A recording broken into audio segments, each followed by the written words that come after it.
ሰላም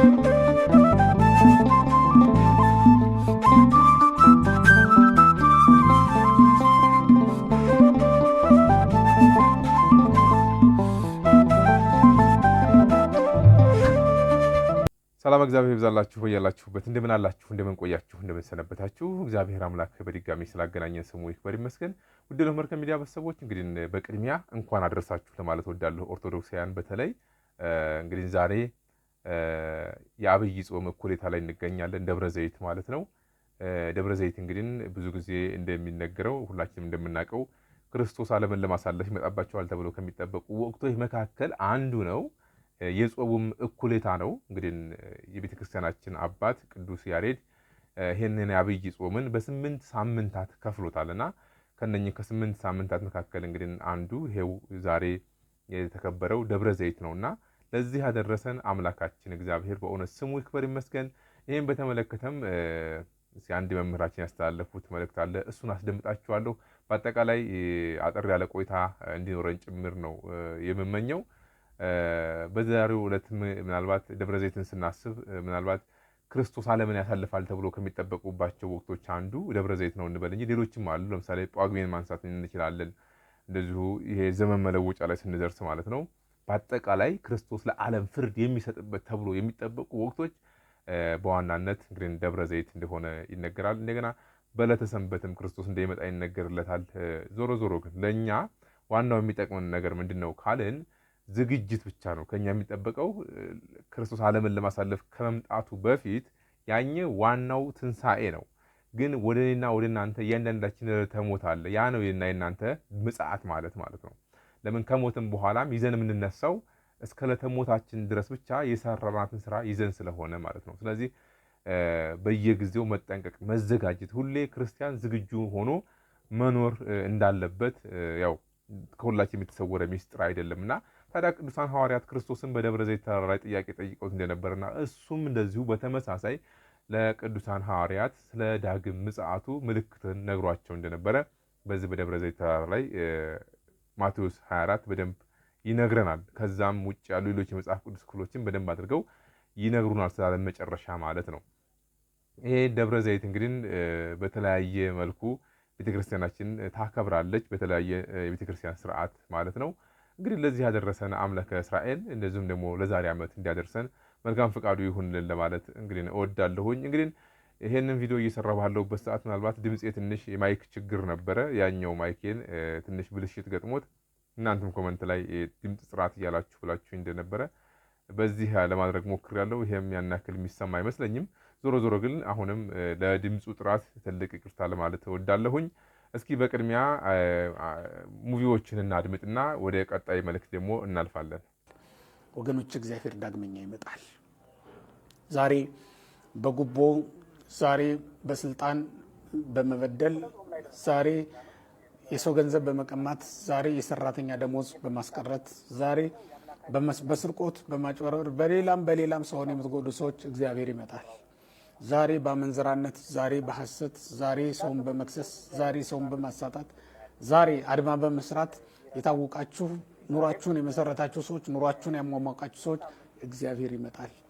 ዛሬ እግዚአብሔር በሾማችሁ ገንዘብ ላይ ሳትታመኑ ብቻችሁን እየበላችሁ ያላችሁ ሰዎች እግዚአብሔር በዚህች ቀን ይመጣል። ዛሬ የተወደዳችሁ እግዚአብሔር ቤተሰቦች ክርስቲያን ተብላችሁ ተጠራችሁ እንጂ ክርስቲያን ተብሎ ከመጠራት በስተቀር ሌላ ምንም ስራ ያላደረጋችሁ፣ ሌላ ምንም በጎ ነገር ያልተገኘባችሁ ክርስቲያኖች እግዚአብሔር እኮ ይመጣል በሉ። ክርስቲያኖች ዛሬ ክህነታችሁን መነጋገጃ ያደረጋችኋት፣ መነገጃ ያደረጋችኋት ወንጌልን ለመብል ለሆድ መሙያ እንጂ ለአገልግሎት ጻድቃንን ወደ መንግስተ ሰማያት ለመጥራት ያላደረጋችኋት፣ ዛሬ ንስሐ ሳትገቡ ንስሐ ግቡ ብላችሁ የሰበካችሁ ወይም ደግሞ ንስሐ ግቡ ብለን የሰበክን ሁላችንም እናስብ፣ ቆም ብለን እንመልከት። እግዚአብሔር ይመጣል። ዛሬ በስጋው በደሙ የቀለዱ ሰዎች እንደቀለዱ አይቀሩም። እግዚአብሔር ይመጣል። ዛሬ መቅደሱን ለስጋዊ ጥቅም ብቻ የተጠቀሙበት ካህናት ካሉ እግዚአብሔር ይመጣል። በእውነት ዛሬ በመንፈሳዊ ሹመት ተጠግተው በመንፈሳዊ ሹመት ገብተው ስጋዊ ሀብት የሰበሰቡ ሰዎች እግዚአብሔር ይመጣል በሏቸው። እግዚአብሔር ይመጣል። ክርስቲያኖች ጻድቃን ደስ ይበላችሁ። በእውነት እንደ ቃሉ የምትኖሩ ሰዎች ደስ ይበላችሁ። በትዳራችሁ የተፈተናችሁ ተፈትናችሁም ያለፋችሁ ሰዎች ደስ ይበላችሁ። ልጆቻችሁን በመልካም አስተዳደግ ያሳደጋችሁ ደስ ይበላችሁ። ዛሬ በዓለም ላይ ስለ ክብሩ ስለ ክርስቶስም ብላችሁ መከራ እየተቀበላችሁ ያላችሁት፣ ዛሬ ስለ ሃይማኖታችሁ የተፈናቀላችሁ፣ ዛሬ ስለ ሃይማኖታችሁ አንገታችሁን እስክትሰጡ ድረስ ለእግዚአብሔር የታመናችሁ፣ ዛሬ በገንዘባችሁ ላይ የታመናችሁ፣ ምጽዋት እየሰጣችሁ አስራት በኩራት እያወጣችሁ ያላችሁ ደስ ይበላችሁ።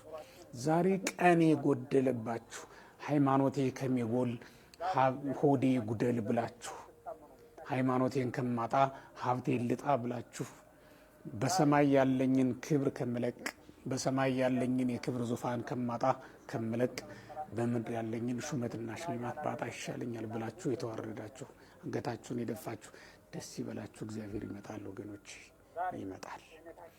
ዛሬ ይህንን እናስታውሳለን። አምላካችን ኢየሱስ ክርስቶስ ይመጣል ብላ ቤተክርስቲያናችን ታስታውሳለች። ይህንን ነው ዛሬ የምናስታውሰው። እንግዲህ በዚህ ቀን ሁለት ነገሮች ብቻ ነግራችሁ ልጨርስ። ደቀ መዛሙርት ክርስቶስን ንገረን፣ የመምጣት ምልክቱ ምንድን ነው? የዓለምስ መጨረሻ ምልክት ምንድን ነው ብለው ሁለት ጥያቄ ነበር የጠየቁት። ማቴዎስ ምዕራፍ 24 ቁጥር 2 ላይ እንደምንመለከተው ይህንን መሰረት በማድረግ ዛሬ ምዕመናን ወደ ንስሐ አባቶቻቸው ቤት ይሄዳሉ። ንስሐ አባቶቻቸው ዘንድ ይሰበሰባል። ለመብል ለመጠጥ አይደለም እንዳስለመድ ነው። አሁን እንደው ዝም ብለን እንደተራ ነገር እንደምናየው ንገረን ጌታ መቼ ይመጣል ለማለት ነው ክርስቲያኖች መሄድ ያለባቸው አባታቸው ዘንድ። ሂዱ ክርስቲያኖች አባቶቻችሁን ጠይቁ፣ የዓለም ፍጻሜ ምልክት ምንድን ነው ብሏቸው። ሂዱ ክርስቶስ መቼ ይመጣል ብሏቸው። ሂዱ ክርስቶስ በመጣ ጊዜ ለጻድቃን ምን ይደረግላቸዋል ብሏቸው። ሂዱ ክርስቶስ በመጣ ጊዜ እንዳናፍር ምን እናድርግ ብሏቸው። የምንሄደው ለዚህ ነው። አንዱ ምክንያታችን ወደ ንስሐ አባቶቻችን የምንሄድበት ምክንያት። ሁለተኛው ሰንበትን እንድናከብር የተደረግንበት በዚህ ቀን ምክንያት ነው። ጌታ የሚመጣው በሰንበት ነው እና በሰንበት ወደ ቤተ መቅደስ ሁሉ ጊዜ የምንገሰግሰው ጌታ የሚመጣው በዕለተ ሰንበት ነው እና በዚች ቀን ነው ወደ ሰማይ ይዞ ነው የሚያደርገው። አዲስቱ ኢየሩሳሌም ከሰማይ ስትወርድ የምትታየውን በዚህ ቀን ነው። እንዴት ደስ ይላል በእውነት። ኢየሱስ ክርስቶስ ሊቀ ካህናት ሆኖ የሚያገለግለው በዚህ ቀን ነው። በዚያ ለመታየት ነው ሁላችንም በሰንበት ወደ መቅደስ የምንገሰግሰውና ይሄን ልማዳችሁን እንዳታቋርጡ አደራ ለማለት ነው። የእግዚአብሔር ቤተሰቦች፣ ይህ ጉባኤ አቅሌስያ የተሰኘው የቤተ ክርስቲያናችን ወይም ደግሞ የጉባኤ ቤታችን ሚዲያ ነው። ሁላችሁም ላይክና ሰብስክራይብ በማድረግ እንዲሁም ደግሞ ለሌላው እንዲዳረስ ሸር በማድረግ የእግዚአብሔርን ቃል ላልደረሳቸው ሁሉ እንድታዳርሱ እንጠይቃለን።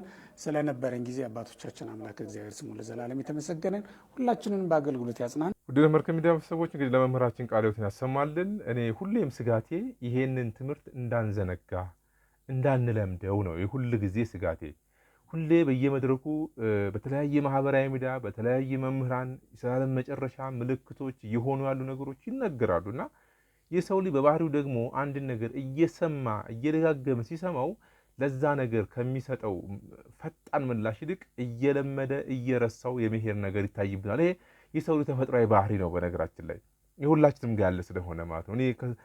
እኔንም የሚመለከት ጭምር ስለሆነ እና የኔ መልእክት ምንድነው? የዓለም መጨረሻ እንደው ዝም ብሎ የሚዘነጋ አይደለም፣ የሚረሳ አይደለም፣ ዝም ብሎ የሚለመድም አይደለም። ሁሌ በንቃት እየተከታተልን ሁሌ የሚሆኑ ነገሮችን እያየን ከዛስ እኔ ምን እየሰራሁ ነው የሚለውን ጥያቄ መመለስ ነው። ምን እየሰራሁ ነው? ወደዚህ ምድር የመጣንበት ዓላማ ምንድን ነው? የእናንዳችን እኮ የመጣንበት ዓላማ አለ። አባቶች ሲናገሩ ምን ይላሉ? የሰው ልጅ ወደዚህ ምድር የሚመጣው ሰማያዊ ቤቱን ለመስራት ነው። አያችሁት? ሰማያዊ ቤትን ለመስራት ግዴታ ወደዚህ ምድር በእናታችን ማህፀን አድርገን መምጣት ግዴታችን ነበረ። መጣን። ከመጣን በኋላስ ቤታችንን ማን ነው የሚሰራው? የኔን ቤት ማን ነው የሚሰራልኝ? ያንተን ቤት ማን ነው የሚሰራው? ያንቺን ቤት ማን ነው የሚሰራው? ራሳችሁ ናችሁ የምትሰሩት። ሌሎች ነገሮች አሉ። የቅዱሳን ምልጃ ተራዳኢነት አለ። የቅዱሳን መላእክት ተራዳኢነት አለ። የሐዋርያቱ፣ የቅዱሳን፣ የነቢያቱ፣ የጻድቃን፣ የሰማዕታት፣ የደናግል፣ የአበው፣ የሊቃውንቱ፣ የጳጳሳቱ፣ የካህናቱ ተራዳይነት አለ። ከኛስ ምን ይጠበቃል? አያችሁ፣ ያንን ነው የምላችሁ። ከኛ ምን ይጠበቃል? ሰማያዊ ቤትን መስራት። በእርግጥ ምን ማለት ነው ስንል እንደዚህ እንደ ምድራዊ አይነት ቤት አይደለም። ሰማያዊ ቤት የሚሰራው በእምነት በሃይማኖት በምግባር የሚሰራ ሰማያዊ ቤት፣ የራሳችሁን መዳን በመፍራትና በመንቀጥቀጥ ፈጽሙ የተባለው። እኔም የራሴን መዳን እንደዛው ነው የማረጋግጠው፣ እናንተም በተመሳይ እና ይሄን መልእክት አሁንም ማስተላልፈው የዓለም መጨረሻ እየተባለ ሁሌ በሚነሳበት ሰዓት እየተደጋገመ ለምደነው እንዳንረሳው ጥንቃቄ በማድረግ ህይወታችን ላይ ለውጥ ለሚያመጣ ነገር ላይ እንትጋ ነው። ነፍሳችን ሀገራችን በሰማይ እስከሆነ ድረስ ይሄ ጊዜያዊ ስለሆነ ድንኳን ስለሆነ እና አብርሃም ለ550 ዓመት ቤት አንሰራለትን ብለው ላሉት ዓለም ማለት ነው። እኛ ዛሬ ለዚች 70-80 ለማትሞላ ዓመት እንዲህ የምንገበገብለትና የምንባላበት ዓለም ማለት ነው። አያስፈልገንም እያልኩ አይደለም። ይሄ ዓለም ያስፈልገናል። በአግባቡ መሆን ግን አለበት። ክርስቲያናዊ በሆነ መንገድ ግን መሆን አለበት። ስርዓት ባለው መሆን አለበት ነው። የአባቶቻችን መንገድ መከተል አለብን ነው።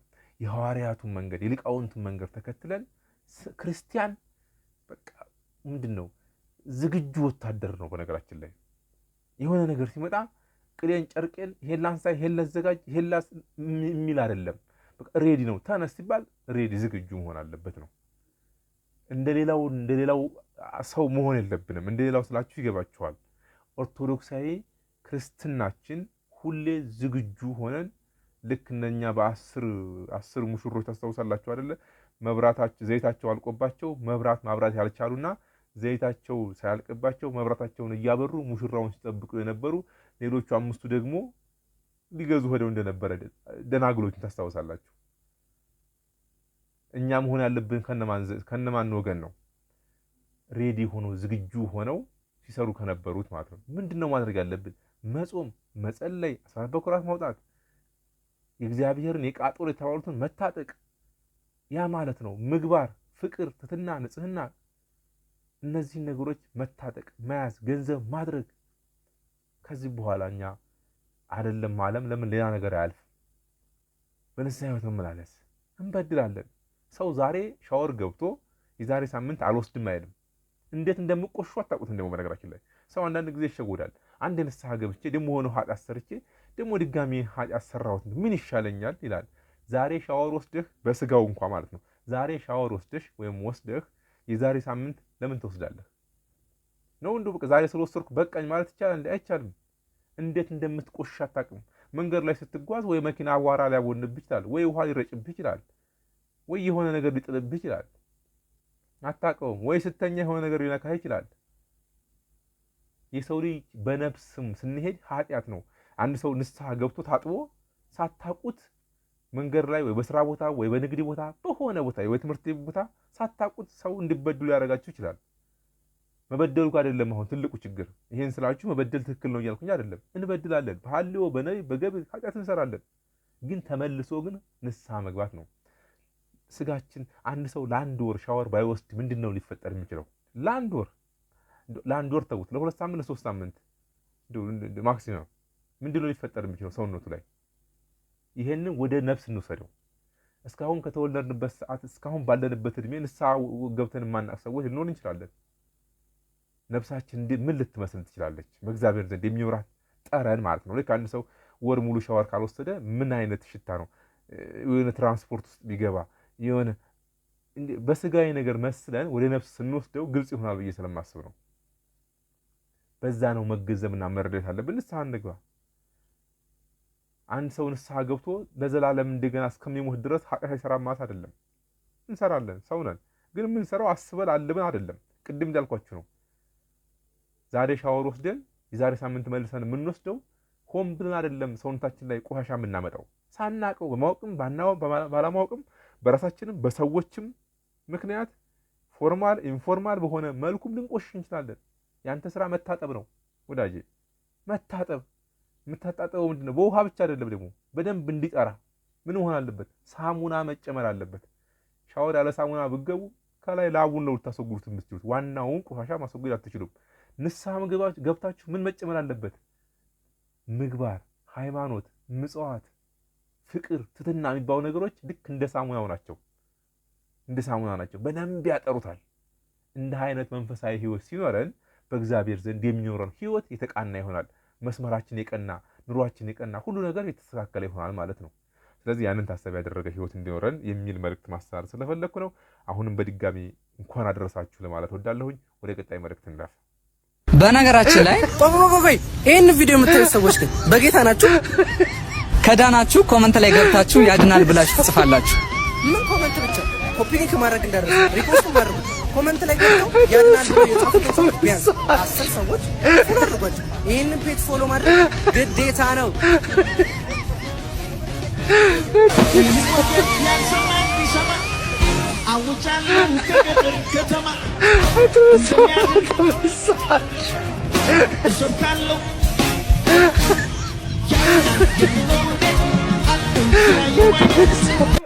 ይሄችሁ ነው ወደ ሱቅ አለ። እኔ ይሄን ያመጣሁበት ምክንያት መንግስትና ሃይማኖት የተለያዩ ናቸው ሲባል ነበር ስንሰማ እንግዲህ የምናውቀው በህገ መንግስቱም ደረጃ ማለት ነው። የፌዴራል ፖሊስ የሃይማኖት መሪ ነኝ ብሎ የሚና አካል በዚህ መልኩ መቀበሉ ምንድነው አግባብነቱ ነው? ይሄን የምልበት ምክንያት እንደው መቼም ምን አገባህ የሚል ሰው አይጠፋም ብሎ ማለት አይቻልም። መንግስትና ሃይማኖት የተለያዩ ናቸው፣ እውነት ነው።